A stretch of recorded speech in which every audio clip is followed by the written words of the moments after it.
வெளியிடப்பட்ட நூல் குறித்தான ஆய்வுரையை வழங்குவதற்காக இலக்கிய விமர்சகர், நவீன இலக்கியங்களை மாணவர்களிடத்தில் அறிமுகப்படுத்துவதில் தன்முனைப்பு காட்டுபவர், சாகித்ய அகாடமியின் இந்திய இலக்கிய சிற்பிகள் வரிசையில் மு. அருணாசலம் அவர்களை பற்றிய நூலை எழுதி மாணவர்களுக்கு அர்ப்பணித்தவர், சென்னை கிறிஸ்தவ கல்லூரியின் தமிழ்துறை பேராசிரியர். அவர் விழியை பாருங்கள், மாணவ முன்னேற்றம் என்கின்ற சுடர் எரிந்து கொண்டே இருக்கும். அதனால்தான் அவர் பெயரை சுடர்விழி என்று அவர் அன்னை வைத்திருக்கிறார். முனைவர் பேராசிரியர் ஜே. சுடர்விழி அம்மா அவர்களை ஆய்வுரை வழங்க அன்பு பாராட்டி அழைக்கிறோம். தமிழ்நாட்டிலே வெயில் நகரம் என்றால் அது வேலூர். அந்த வெயில் நகரத்திலே இருந்து மானுடத்தின், இந்த சமூகத்தின் மீது ஈரத்தன்மையை பொதிந்து வைத்திருக்கக்கூடிய கதைகளை எழுதி கொண்டிருக்கக்கூடிய இந்த நிகழ்வி நாயகர் அழகிய பெரியவன் அவர்களே, ஏப்ரல் மேயிலே பசுமையே இல்லை என்பார்கள். அந்த பசுமை இல்லாத ஒரு சூழலை போக்கும் விதமாக இங்கே வருகை தந்திருக்கக்கூடிய வசந்தபாலன் ஐயா அவர்களே, மதிய நேரத்திலும் உண்ட மயக்கம் தெரியாமல் மாணவர்களை விழிப்போடு வைத்திருக்கக்கூடிய அளவுக்கு பயிற்சி அளித்திருக்கக்கூடிய இந்த தமிழ் துறையின் தலைவர் ஏகாம்பரம் ஐயா அவர்களே,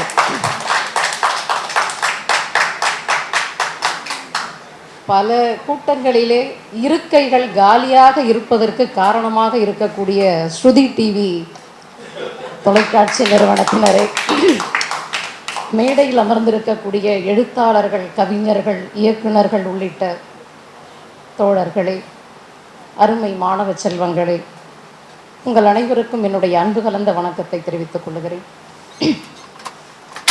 ஷேக்ஸ்பியர் நாடகத்தில் ஒரு வரி இருக்கும். பெயரில் என்ன இருக்கிறது? ரோஜாவை ரோஜா என்றுதான் அழைக்க வேண்டுமா? வேறு என்ன பெயர் சொல்லி அழைத்தாலும் ரோஜா அதற்கான மனம் வீசத்தானே போகிறது என்று. ஆனால் பெயரில்தான் இங்கே எல்லாமே இருக்கிறது. நீங்கள் யாராவது பிரபலமானவர்களுடைய பெயரை கூகுளிலே தட்டினால் உடனே அந்த பெயருக்கு பக்கத்தில் அவர் சாதி என்ன என்கிற ஒன்றை தேடத் தொடங்குகிற ஒரு சமூகத்திலே நாம் இருக்கிறோம். இந்த பெயர்தான் அழகிய பெரியவனுடைய நூல்களை என்னை தேட வைத்தது. அவருடைய ஒரு கதை தொகுப்பினுடைய பெயர் அம்மா உழைப்பதை நிறுத்தி கொண்டார். மார்க்ஸ் இறந்தபோது ஏங்கல்ஸ் அவர்கள் அவருடைய மரணத்தை மார்க்ஸ் இறந்து விட்டார் என்றோ காலமானார் என்றோ சொல்லியிருக்க மாட்டார். மார்க்ஸ் சிந்திப்பதை நிறுத்தி கொண்டார் என்று சொல்லியிருப்பார். அப்படி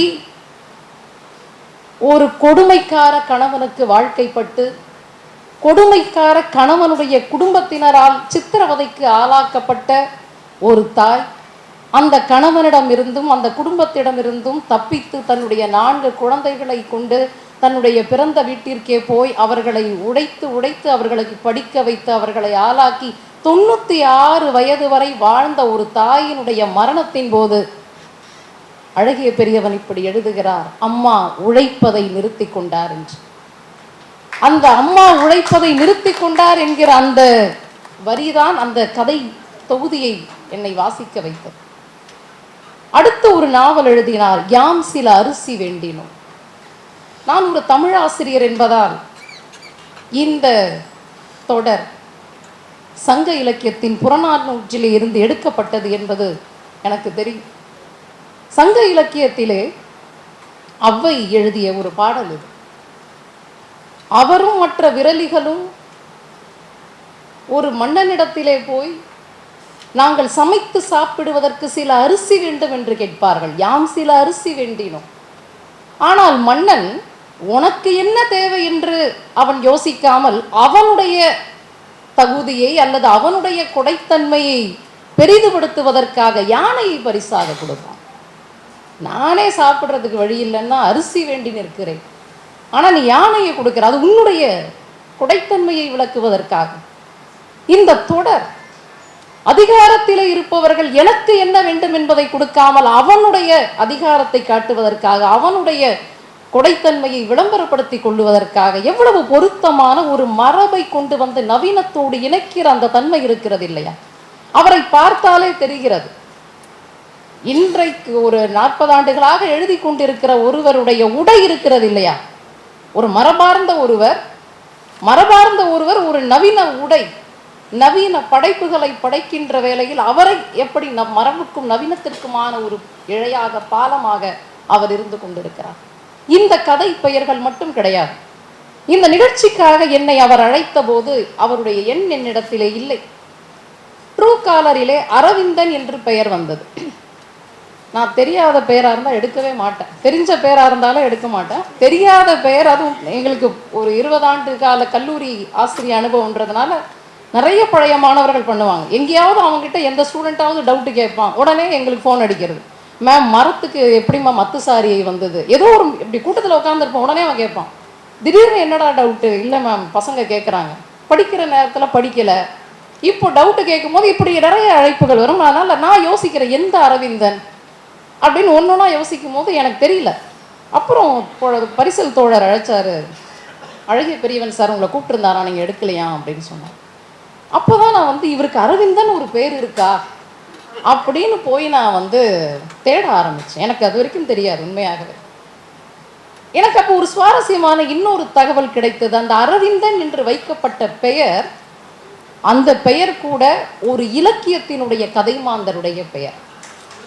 நீங்க 60-70களில் பிறந்திருந்தவர்கள் இப்பொழுது எங்கேயாவது அரவிந்தன்ற பெயரோட இருந்தாங்க அப்படின்னா நீங்க அவங்களோட கொஞ்சம் பேசி பார்த்தீங்கன்னா அந்த பெயர் நான் பார்த்த சாரதியுடைய குறிஞ்சி மலர் கதாபாத்திரத்தினுடைய ஒரு பெயர் அரவிந்தன். அதே மாதிரி ஒரு பெண் கதாபாத்திரம் பூரணி. தமிழருவி மணியன் அவர்கள் தன்னுடைய மகனுக்கு அரவிந்தன் என்றும் தன்னுடைய மகளுக்கு பூரணி என்றும் தான் பெயர் வைத்திருக்கிறார். அது ஒரு காந்திய கொள்கை அடிப்படையாக கொண்ட ஒரு லட்சியவாத நாவல். அது அந்த படைப்பை அந்த காலத்தில் 60களில் அது வந்தபோது அதை படித்தவர்கள் எல்லாம் தன்னுடைய மகன் ஒரு அரவிந்தனை போல இருக்க வேண்டும், தன்னுடைய மகள் ஒரு பூரணியை போல இருக்க வேண்டும் என்று பெரும்பாலான பெற்றோர்கள் வைத்த பெயர் அது. அப்படித்தான் ஒரு இலக்கியத்தினுடைய பெயர். பிற்காலத்தில் அவர் ஒரு சிறந்த இலக்கியவாதியாக வருவார் என்கிற ஒரு தீர்க்க தரிசனத்தாலோ என்னவோ தெரியவில்லை, அவருடைய மாமா அவர்கள் அந்த பெயரை வைத்த ஒரு செய்தியை நான் அறிந்து கொண்டேன். சரி, நல்லதால இருக்கே அரவிந்தன், வச்சுக்கலாம் இல்லையா? நிறைய பேர் அந்த பேர்ல இருக்கிறாங்க அப்படின்னு அவர் முடிவு பண்ணி அவர் வைத்துக்கொண்ட புனை பெயர். இப்ப இந்த புனை பெயர் கூட ஒரு கலக பெயர். இங்க பொது புத்தியில, ஆதிக்க சாதி பொது புத்தியில தலித் என்றாலே அவன் இழிவானவன், அவன் கருப்பா இருப்பான், அவன் அசிங்கமா இருப்பான், டேய் நான் அழகா இருப்பேன்டா, நான் எல்லாரும் விட பெரியவனா இருப்பேன்டா அப்படின்ற அந்த கலக குரல் இருக்கிறது இல்லையா? நீ உன் பொது புத்தியில வைத்திருக்கக்கூடிய நான் அசிங்கமாக இருப்பேன், கருப்பாக இருப்பேன் என்கிற அந்த சிந்தனையை உடைக்கிற கலக குரல் தான் அழகிய பெரியவன் என்கிற ஒரு புனை பெயராக அவர் வைத்துக்கொண்டு இன்றைக்கு அவர் எழுதி கொண்டிருக்கிறார். தான் ஒரு தலித் எழுத்தாளன் என்பதை விடவும் ஒரு தமிழ் எழுத்தாளன் என்பதையே அவர் விரும்பி எழுதி கொண்டிருக்கிறார் என்பதை அவர் பல நேர்காணல்களிலும் பல கூட்டங்களிலும் சொல்லி இருக்கிறார். அவருடைய எழுத்துக்களில் மிக குறிப்பாக ஒரு விஷயம் என்னன்னா, காலம் கடந்த 90களில் ஆரம்பித்து தலித் இலக்கியங்களை நாம் தொடர்ந்து வாசித்துக் கொண்டிருக்கிறோம். நிறைய தன் வரலாறுகள், நிறைய கதைகள், நிறைய நாவல்கள், நிறைய கதைகளில் ஒரு ஓலம் இருந்து கொண்டே இருக்கிறது, ஒரு அழுகை இருந்து கொண்டே இருக்கிறது, ஒரு கழிவிறக்கத்தை தேடிக்கொண்டே இருக்கிறார். ஏதோ ஒரு தான் பட்ட வேதனைகள், தான் பட்ட அவஸ்தைகள், அது வேறு வழி கிடையாது, அதை பதிவு செய்துதான் ஆக வேண்டும். ஆனால் அழகிய பெரியவன் அதிலிருந்து கொஞ்சம் மாறுகிறார். தொடர்ந்து அதையே தான் எழுத வேண்டுமா? தலித்துகளுடைய வாழ்க்கையில் கொண்டாட்டம் இல்லையா? தலித்துகளுடைய வாழ்க்கையில் மகிழ்ச்சி இல்லையா? தலித்துகளுடைய வாழ்க்கையில் இருக்கக்கூடிய மற்றொரு பக்கத்தை, அதுவும் ஒரு நான் தலித்துடைய பார்வையிலிருந்து அதை எழுதினால் எப்படி இருக்கும், அவர்கள் அதை பார்த்தால் எப்படி இருக்கும், இப்படி பலவிதமான சோதனை முயற்சிகளை, பலவிதமான சிந்தனைகளோடு தான் அவர் இந்த படிக பாடலை அவர் எழுதியிருக்கிறார். அந்த புத்தகத்தை திறந்தவுடன் முதல் தலைப்பே ஏன்னா நான் ஒரு தமிழ் ஆசிரியர் தான், ஆனால் எனக்கு இதில் பல தலைப்புகள் பேரே தெரியல, புரியல. பிரியத்தின் ஹெர்பேரியம், யாருக்காவது தெரிஞ்சா சொல்லலாம். முதல் தலைப்பே பிரியத்தின் ஹெர்பேரியம். என்னமா சொல்லும்? பாட்னி படிச்சிங்களா? அதை சொல்லுங்க. பிரியத்தின் ஹெர்பேரியம்னு தமிழ் பசங்களுக்கு தெரியாது. பிரியத்தின் ஹெர்பேரியம், மழையில் நனையும் நிஷாகந்தி, இது வந்து நான் யோசிப்பேன். அப்புறமா நான் போய் தேடினப்பறம் தான் அவர் அறிவியல் ஆசிரியர்னு அப்புறம் இன்னொரு விஷயம் தெரிஞ்சது. நானும் அவர் ஒரு தமிழ் வாத்தியாராக இருப்பார், தமிழ் கதைகள் எழுதிட்டு இருந்தால் அது தமிழ் வாத்தியாராக இருப்பார் அப்படின்னு பார்த்தா அவருடைய இந்த எர்பேரியம் அவர் சொன்னாங்க இல்லையா, உலர்த்தப்பட்ட தாவரங்களுடைய சேகர், அந்த எர்பேரியம் நிஷாகந்திங்கிறது ஒரு மலர். நம்ம என்னன்னா இவருடைய புத்தகங்களை வாசிக்கணும்னா கையில் ஒரு கூகுள் நெட்டு வச்சுக்கணும், நெட்டோட இருக்கிற ஒரு கூகுள். என்ன மைக்லோ ஏஞ்சலோங்கிறார், திடீர் அந்த ஓவியத்தை பேசுகிறார். ஒரு வீழ்த்தப்பட்டவன் வந்து வலிமை உடையவன் கிட்ட கடைசியா போய் நகர்ந்து நகர்ந்து போய் தன்னுடைய விரலை நீட்டி என்னுடைய விரல் ஓரத்தையாவது தொட்டுவிடு என்று கெஞ்சுகிற ஒரு ஓவியம் இருக்கிறது இல்லையா அப்படின்றாரு. நம்ம பார்த்தது இல்லையே.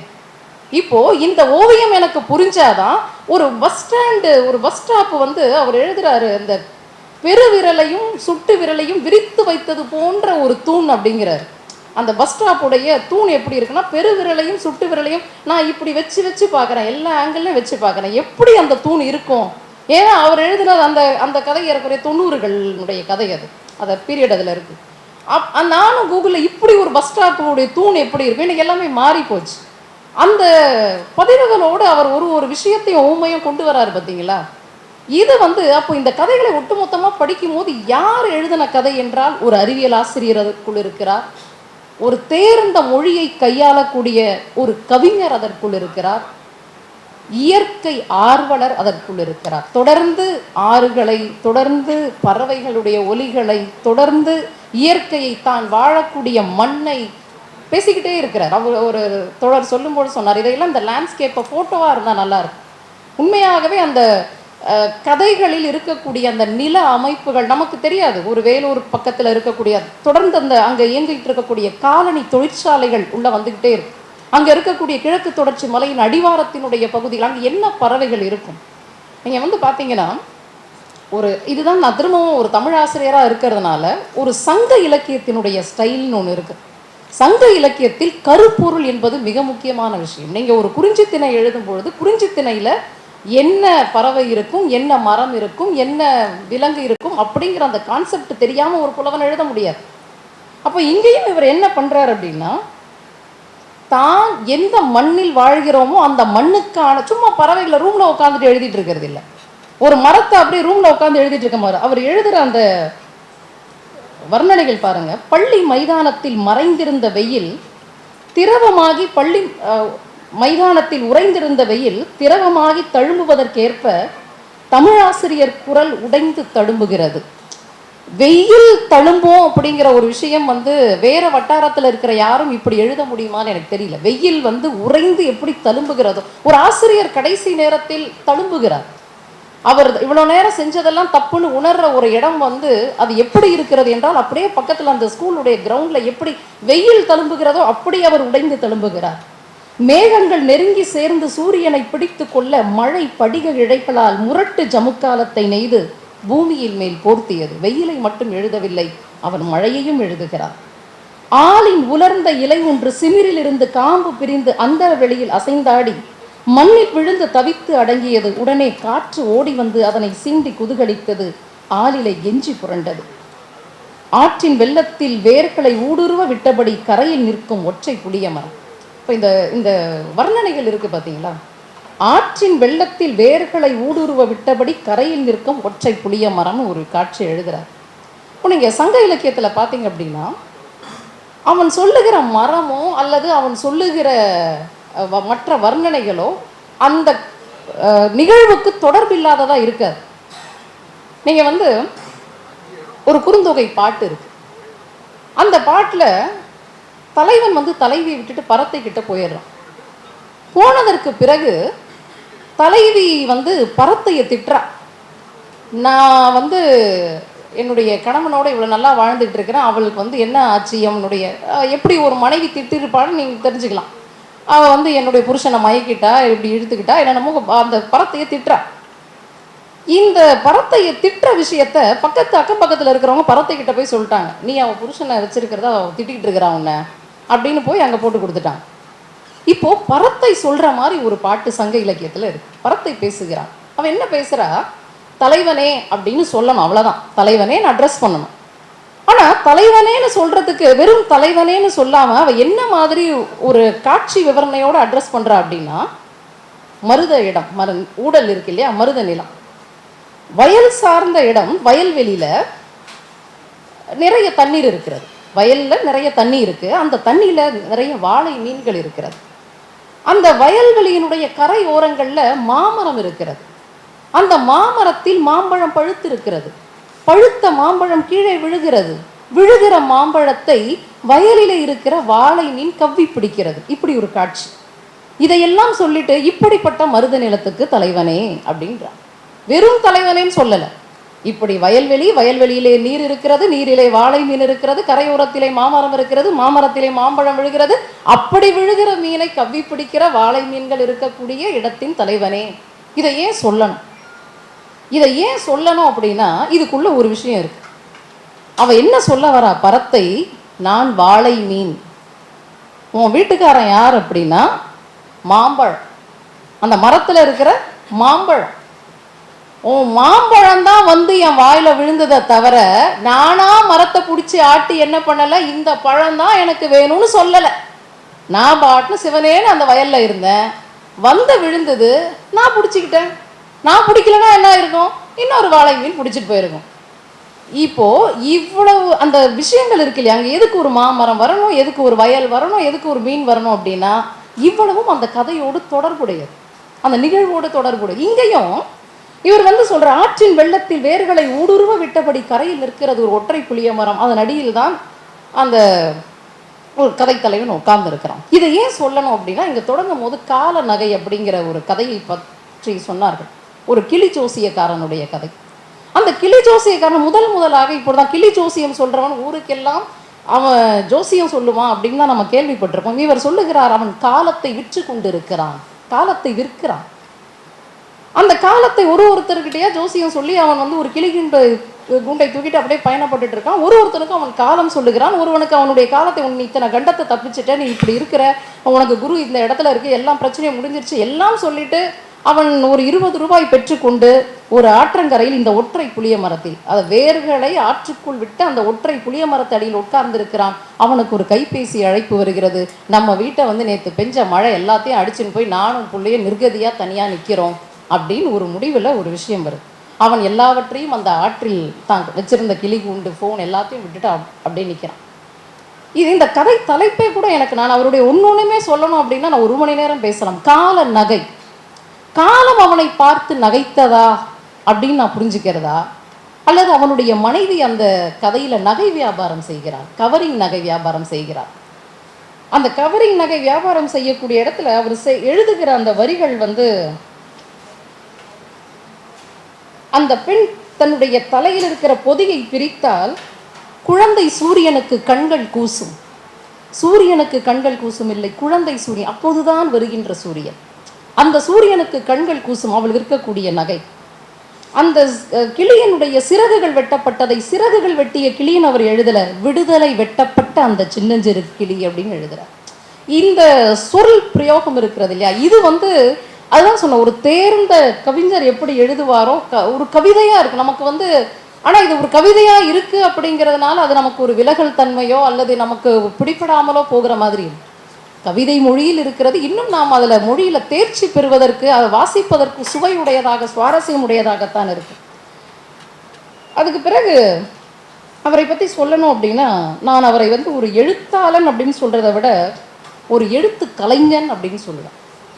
ஏன் அப்படின்னா, அவர் அம்மா உழைப்பதை நிறுத்தி கொண்டாள் அப்படிங்கிற அந்த கதையில் அப்பா வந்து ஒரு கூத்தாடியாக இருப்பார். ஆனால் நண்பர்கள் வந்து அந்த அப்பா கொடுமைக்கார அப்பான்னு சொன்ன இல்லையா, கூத்தாடியாக இருப்பார். அந்த கூத்தாடியாக இருக்கிற அவருடைய அந்த மகனுடைய நண்பர்கள் கேட்பாங்க, உங்கள் அப்பா கூத்து கலைஞர் தானே அப்படின்னு கேட்பாங்க. அப்போது அந்த மகன் சொல்லுவான், எங்கள் அப்பா கூத்து கலைஞர் இல்லை, கூத்தாடி அப்படின்வான். ஏண்டா அப்படி சொல்கிற அப்படின்னு கேட்கும் போது அதற்கு ஒரு பதில் அந்த மகன் சொல்லுவான். அந்த பதில் அந்த மகனுடைய பதில் அல்ல, அது அழகிய பெரியவனுடைய பதில். என்ன பதில்னா, சக மனிதனின் மீது அன்பில்லாத எவனும் கலைஞன் இல்லை, அவன் படைப்புகள் எவையும் கலைப்படைப்பாக முடியாது. வன்மமும் குரூரமும் வேற்றுமை மனமும் கொண்ட ஒருவனிடம் இருக்கும் கலை அவன் உடலில் வளரும் மயிரை போன்றது. எவ்வளவு செழிப்புடன் அது இருந்தாலும் ஒரு நாள் உதிர்ந்துவிடும். அதனால் அந்த கூத்து கலைஞனை கலைஞன் என்று சொல்லாதீர்கள், அவன் ஒரு கூத்தாள். ஆனால் இந்த அன்பை, அந்த பாட்டி பேரன் பற்றி ஒரு கதையை சொல்லும் பொழுது ஒரு செய்தி சொன்னான். அந்த இடத்துல ஒரு ஊமை அவர் எழுதுவார், மனித பயிர் விதைகளை உழத்தி போல் ஊர் முழுக்க தூவி இருந்தால். அதாவது அந்த பாட்டி ஒரு 7-8 பிள்ளைகளை பெற்று அந்த பிள்ளைங்களுக்கு பிள்ளைங்க பிள்ளைங்க அப்படின்னு ஊர் முழுக்க அந்த பாட்டியுடைய உறவுகள் தான் இருக்கிறாங்க. அந்த பாட்டியுடைய உறவுகள் ஊர் முழுக்க இருப்பதை அவர் எப்படி எழுதுகிறார், மனித பயிர் விதைகளை உழத்தி போல ஊர் முழுக்க தூவி இருந்தார். இவருடைய கதைகள் முழுக்க என்னன்னா அன்பை தூவி இருக்கிறார், எல்லா இடங்களிலும் அன்பை தூவி இருக்கிறார். அம்பேத்கருடைய கதையை பற்றி இங்கே மீண்டும் மீண்டும் வந்த ரொம்ப அழகான ஒரு கதை. நான் அந்த கதையினுடைய மீண்டும் மீண்டும் நான் ஒரு கதை தலைப்பிலேயே நான் ரொம்ப நேரம் உட்கார்றேன்.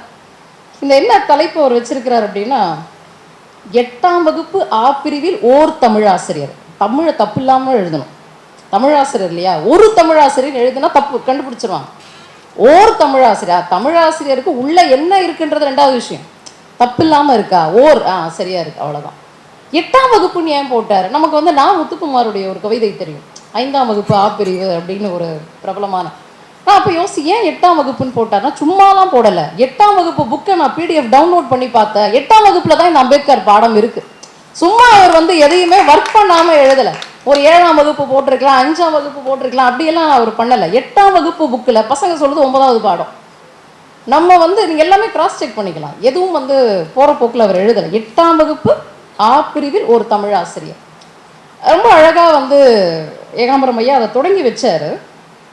அவர் பேர் கணேஷ் தண்டபாணி. நம்ம பெயரெல்லாம் கவனமாக பார்க்கணும். யார் பேர்? ஆசிரியர் பேர். அவர் ப்ரிப்பேர் பண்ணாமல் போனார் அப்படிங்கிறது இல்லை இந்த கதையினுடைய பிரச்சனை. அம்பேத்கர் என்கிற பாடத்தை நடத்துவதற்கு விருப்பம் இல்லாத ஒரு ஆசிரியராக அவர் இருக்கிறார் என்பதுதான் இந்த கதையினுடைய பிரச்சனை. அவர் எப்படிப்பட்ட ஆசிரியர்னா, எல்லா கிளாஸ்க்கும் ப்ரிப்பேர் பண்ணாமல் போக மாட்டாருன்ற பேர் வாங்கின ஒரு ஆசிரியர். கையில் புக்கே இல்லாமல் பாடம் எடுப்பார் அப்படின்னு பேர் வாங்கின ஒரு ஆசிரியர். அவர் பெரும்பாலும் தமிழாசிரியர்கள் அப்படின்னாலே ஒரு பள்ளிக்கூடத்தில் எல்லா மாணவர்களுக்கும் பிடிக்கும். ஏன்னா மற்ற நீங்கள் இப்போவும் பெரிய பிரபலமான யார்கிட்டையாவது நீங்கள் ஏதாவது ஒரு பேட்டி எடுத்தீங்கன்னா, அவர்கள் வாழ்க்கையில் ஏதோ ஒரு தமிழாசிரியர் அவங்களுக்கு பிடித்த மாணவராக என் வாழ்க்கையில் வழிகாட்டினார் அப்படின்னு ஏதோ ஒன்று சொல்லுவாங்க. தமிழாசிரியர் அப்படி பிடிக்கும்.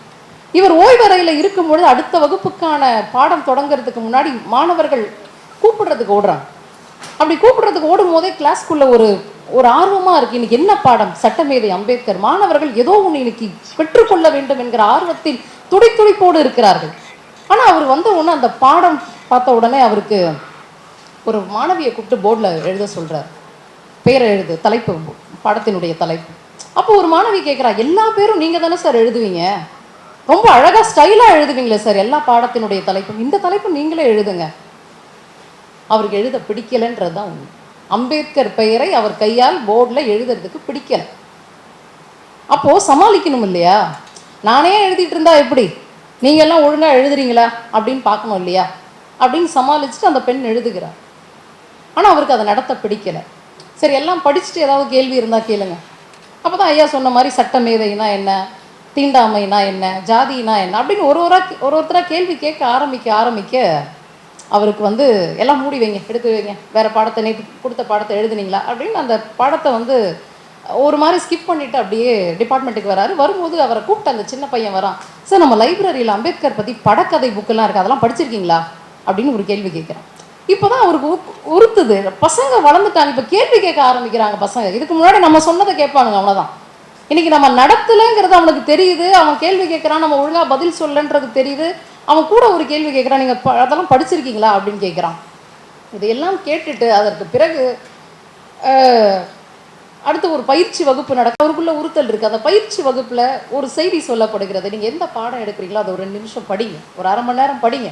படித்ததற்கு பிறகு அதில் உங்களுக்கு ஆர்வம் வரும். நீங்கள் அதற்கு பிறகு அந்த பாடத்தை நல்லா எடுக்கலாம். உங்களுக்கு எவ்வளவு அதில் ஒரு செய்தி சொல்கிறாங்க, உனக்கு என்ன தெரிஞ்சிருக்கோ அதுதான் நீ. அந்த இதெல்லாம் சொன்னதற்கு பிறகு அவர் யோசிக்கிறார், நமக்கு என்ன தெரிஞ்சிருக்கு. அப்போது நமக்கு அம்பேத்கரை பற்றி ஒன்றுமே தெரியல. தான் ரேபிட் கொஷின் கேட்டார். நேருடைய தந்தையார், காந்தியுடைய தந்தையார், எல்லாவற்றுக்கும் பதில் தெரிந்திருக்கிற நமக்கு அம்பேத்கரை பற்றி என்ன தெரிந்திருக்கிறது அப்படின்னு எல்லாம் முடிச்சுட்டு அதற்கு பிறகு அவர் என்ன பண்ணுறாரு, போய் அம்பேத்கர் புத்தகத்தை தேடுகிறார். அவருடைய கூட படித்த பால்ய நண்பனுடைய வீட்டிற்கு போய் அம்பேத்கருடைய புத்தகம். அந்த நண்பன் யாருன்னா, இவங்க வீட்டில் நிலத்துல வேலை செஞ்ச குடும்பம். அவங்கிட்ட போய் அம்பேத்கர் புத்தகத்தை வாங்குகிறார், அம்பேத்கரை படிக்கிறார். அம்பேத்கரை படித்ததற்கு பிறகு அவருடைய வாழ்க்கையில் ஒரு மாற்றம் நிகழ்கிறது. அவருடைய வாழ்க்கையில் நிகழ்ந்த மாற்றம் என்னன்னா, அவர் சொல்கிறாரு, இதுக்கு முன்னாடி இந்த ஸ்கூல் பசங்க ரேஷன் அரிசி வாங்கணும் சார் அப்படின்ட்டு ஸ்கூலை விட்டு போவுங்க. ஸ்கூலுக்கு திடீர்னு ஒரு குழந்தைய கொண்டு வருங்க, பிள்ளைங்க வீட்டில் பார்த்து கால் இல்லாமல் கொண்டு வருங்க. அதுக்கு பிறகு கொச்சையான சொற்களை பேசுவார்கள். இதெல்லாம் அரசு பள்ளிகளும் மிக இயல்பாக நடக்கும். ஆனால் இதுக்கு முன்னாடி அவர் இதையெல்லாம் பார்த்த பார்வை வேறு. இப்போ இதுக்கு பின்னாடி எல்லாம் ஒரு காரணம் இருக்குது இல்லை அப்படின்னு இப்போ உணர்றார். இப்போ ஒரு குழந்தைக்கு பிறந்த நாள்னு சொல்லிட்டு ஒரு பண்ணை வச்சு கேக்குன்னு வெட்டுறாங்க. அதை அவர் அதிசயமாக பார்க்கிறார். பாசாங்க இல்லாத அந்த முகங்களை பார்க்கிறார்.